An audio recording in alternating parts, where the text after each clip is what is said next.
What if I told you that it is not uncommon for older adults to experience harm when they encounter our healthcare system? When we think of harm, we often think of things like falls, wrong medications, or wrong site surgery. But when we're talking about older adults, there is a harm that is much more critical to their quality of life, and that is a decline in function or mobility. In a recent study of 489 older adults, 48 hospitalized older adults, 48% of those experienced a moderate decline in mobility, and 29% experienced a decline in an activity of daily living, and 60% were on limited bed rest or immobile with no medical indication. And that harm is not confined to the hospital setting, but it occurs across all settings of care. And in the clinic setting, it's often things like polypharmacy, unnecessary tests and procedures, and what we can see sometimes is a cascade of decline in ER visits and hospitalization that again impact quality of life. So let's take a minute to talk about Mr. Johnson. Mr. Johnson was a 77-year-old who was seen in the clinic about 3 days ago with a cough, fatigue, and a poor appetite, and he came there with his wife. He was sent home with an inhaler and told to hydrate, told to drink more fluids. 3 days later, he was hospitalized with pneumonia and dehydration and a non-injurious swab. So the nurses asked the clinical nurse specialist to round on Mr. Johnson because he was very, very restless, and in this particular setting, they were actually assessing for delirium. So they were concerned, could he have delirium? Does he have dementia? And the evening shift had given him lorazepam or Ativan because he kept trying to get out of bed. So we rounded on Mr. Johnson. Here are a couple of things that we found. Is we had something called the All About Me board, where you ask him, what's the most important thing? What makes you feel calm? What makes you feel happy? And we found that Mr. Johnson was very upset that he was in the hospital and that he was in bed. And the other thing we saw was that Mr. Johnson had an alarm on his bed. He had the red socks on, he had the sign, and he had a mat. And every time he'd step onto that mat to try to get out of bed, the nurses would, of course, put him back into bed. We also found out from both him and his wife that he used to walk 3 miles every day. He used to walk 3 miles every day. His wife said also that she was concerned about his mentation, but she was afraid to mention it to the physician or the nurse practitioner, so he had never been assessed. We also found out that he liked classical music and in a cat he was worried about. So we will come back to Mr. Johnson later, but there's Mr. Johnson. I'll say 2 things about this.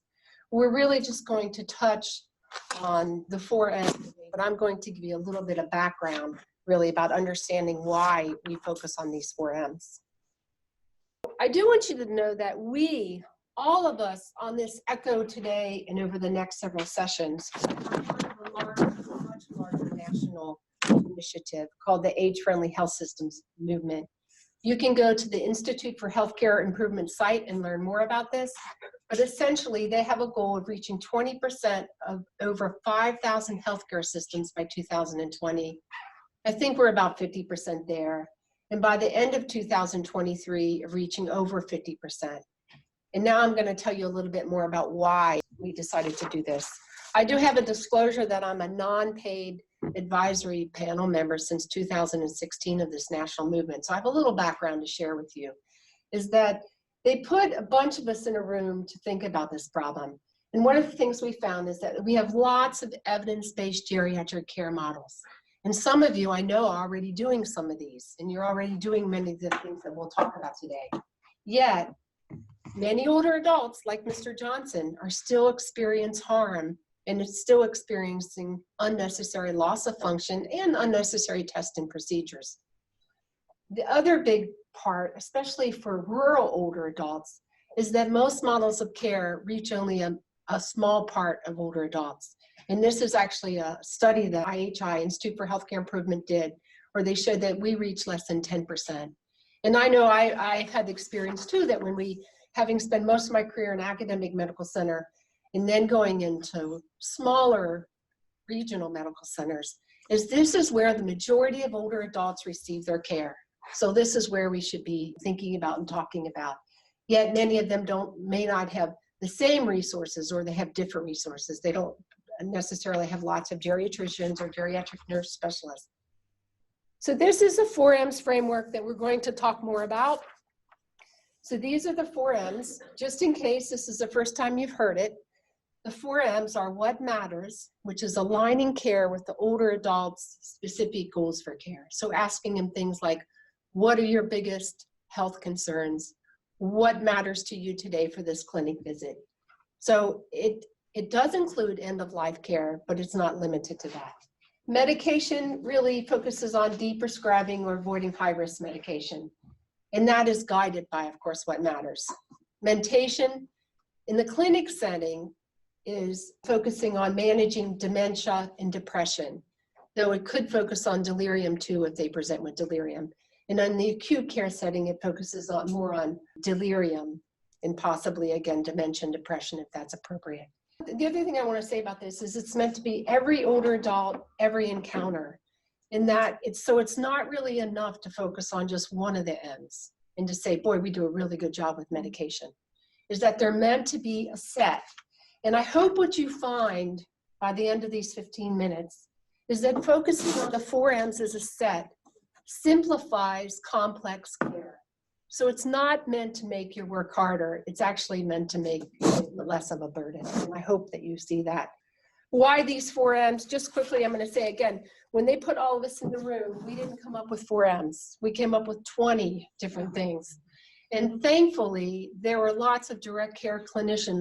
There were CEOs, there were CFOs, there were leaderships across large health systems like Trinity and Anne Arundel and Kaiser Permanente.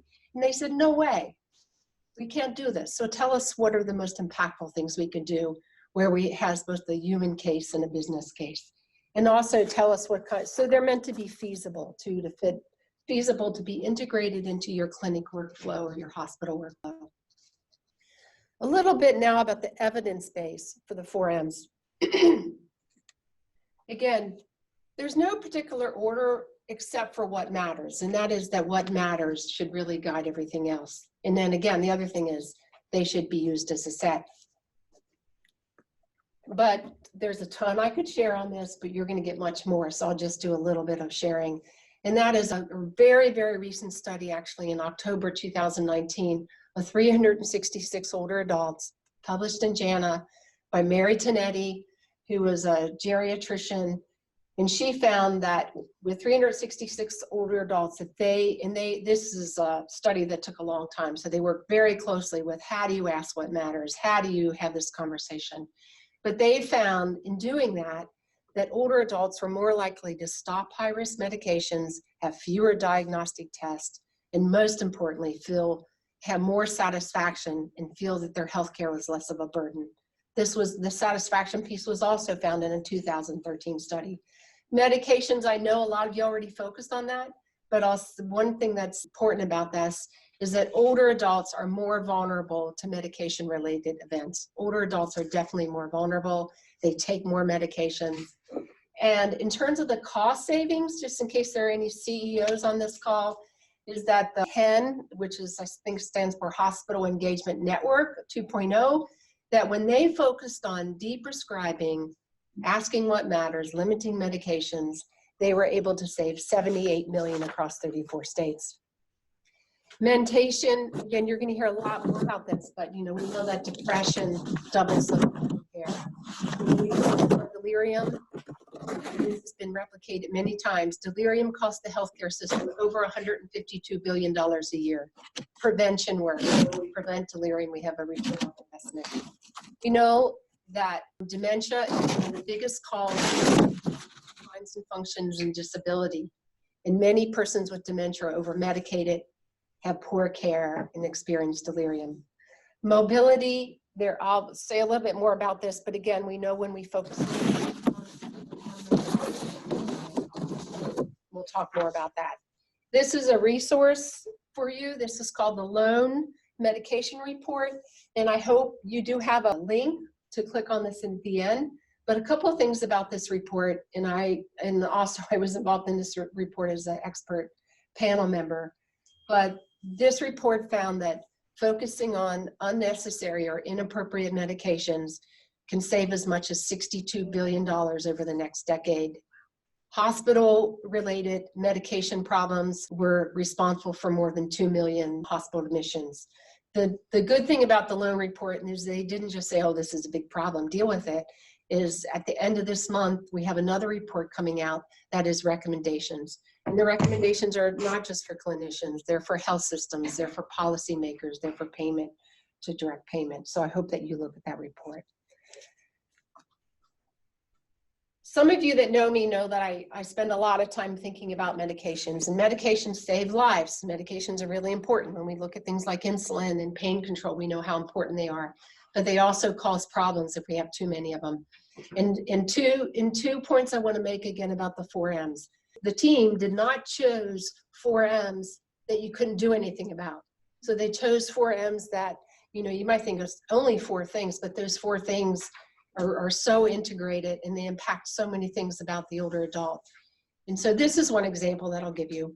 This was a study, a nested case control study. Again, it's a very recent study. I think it came out in September, of 58,000 older adults. A couple of things that I like about this study is that we often say, oh, we only have to worry about that in people that are 80.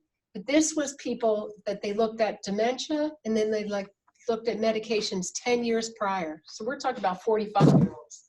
So people 55 and older who took anticholinergics, which, you know, we know is almost everything that older adults take, right? They're benzodiazepines, they're Benadryl, they're over-the-counters. They were almost 50% more likely to develop dementia. I will say that this was not causation, it's association, but it's a very alarming study. So on the right of the screen, you'll see that we have something we can do about this. We have evidence-based lists of drugs to avoid. And then not just evidence-based lists, but you can't just say, okay, I'm going to take you off the sedative hypnotic, good luck sleeping, or good luck dealing with your pain. So there also are alternatives that hopefully we can think about as a group. I won't go into this story of mentation because I don't have a lot of time today, but I'll just say that this is a story of why it's important to assess and act on mentation. This is a story of someone that I met when I was in the community giving a talk. And I met the woman and her daughter who were incorrectly diagnosed as having dementia when they actually had a delirium or delirium superimposed on dementia. So there is real harm when we don't assess and act on dementia. AARP asked its members, what is your biggest fear? And their biggest fear was losing their mind and having dementia. So having this conversation is important. This is another study again that looked at people with dementia, even people with moderate to severe dementia. So you might say, well, I care about that. These are the kind of qualitative things that they felt: shame, anger, fear.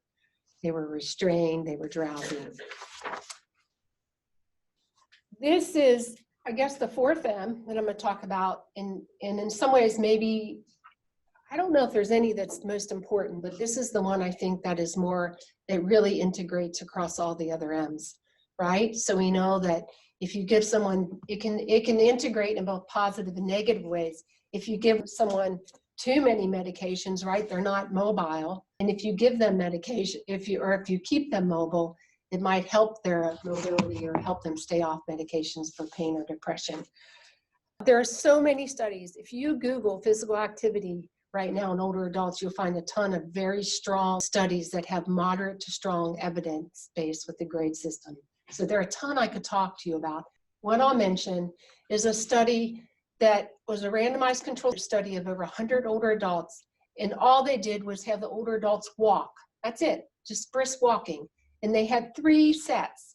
They had people that walked only about 10 to 15 minutes a day, all the way up to 225 minutes during a week. They did tons of cardiovascular and lung testing, and they did tons of neuropsych testing to look at their memory.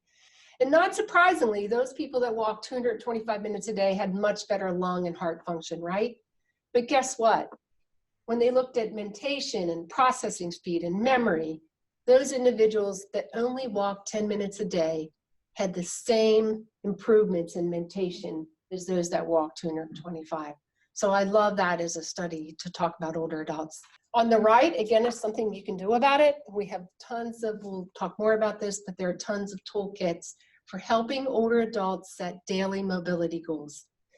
On the left is a picture of George Etzwaller. George is from State College. He will be 100 years old this year, and he has the world record for running up Mount Washington. And if you click below, you'll get the video that talks about how mobility interacts with mentation. George used staying active to get over depression in his wife. So again, how mobility helps depression. I want you to know that there are incentives to become age-friendly. And this is the slide that talks about incentives. We had a meeting this summer with the Joint Commission. Joint Commission is looking at doing magnet status or certification. We're working with CMS and Medicare to align payment incentives, working with large IT such as Cerner and Epic to help it be more easier and to give you an examples from other people who have integrated this into their healthcare system. So know that there's a lot of people working on incentives if you decide to become age-friendly. These are the 2 level of recognitions, and here I want to congratulate George Garrow, Dr. Garrow, and Marie and their team, because already, I think it's 14 or 15 of the primary health networks have become age-friendly. And they're level 2, which means they just haven't said I'm participating, but they've actually submitted data. This is just an example. Again, I want you to know that there are lots of resources. So these are recommendations for if you're going to assess the 4Ms. There's also a same exact slide that we can share with you about how to act. So for instance, if you're already screening for dementia and you have a tool you love, great. And again, it's not just screening, but it's acting upon. But if you don't have a tool, you could use the mini-cog, or you could use the PHQ-2 or the timed up and go. So let's end with Mr. Johnson. Let's not forget about Mr. Johnson. The point I like to say about Mr. Johnson is what matters really guided everything about him. And I hope that you see from this case how possibly using the 4Ms can actually simplify care.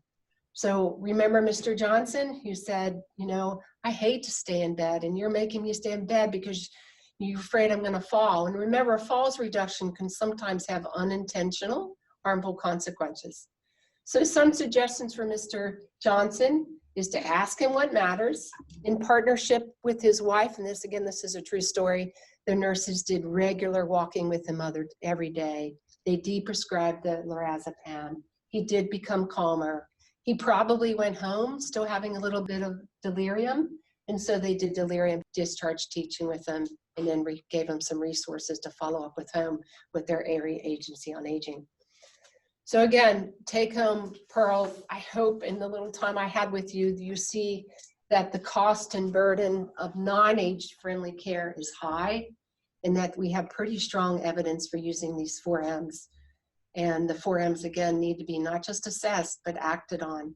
I will say this too, if we just assess a 4M and we don't act on it, that can cause harm. So we really need to do them together.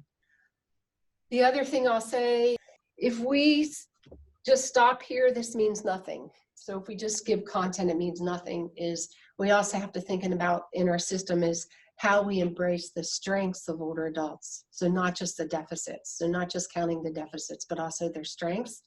And in almost every healthcare system, and in almost every individual, including myself, we have some fears about aging and some biases about aging and some ageism. So this is a relatively new book that's out by a geriatrician that's also a New York Times writer, Elouise. At the very least, we are losing an opportunity to look at the final third of life with the same concern, curiosity, creativity, and rigor as we view the first 2/3.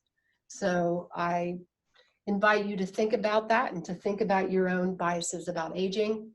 If you want to join the movement, you'll get these slides so you'll know how to do that. And then almost everything I spoke about, there's a direct link to those full reports.